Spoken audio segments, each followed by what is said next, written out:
സ്നേഹത്തിനായെന്നും ദാഹിച്ചു ഞാൻ.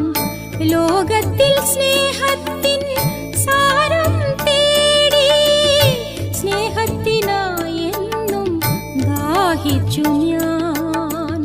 ലോകത്തിൽ സ്നേഹത്തിൻ സാരം തേടി, പാപത്തിൻ മരുഭൂമിൽ അലയുമ്പോൾ അവിടുത്തെ അലിവേറും നാദം ഞാൻ കാതോർക്കുന്നു, കാതോർക്കുന്നു, കാതോർക്കുന്നു. നാഥാ നീ എൻ ജീവിതത്തിൽ വന്നു വസിച്ചിടുക.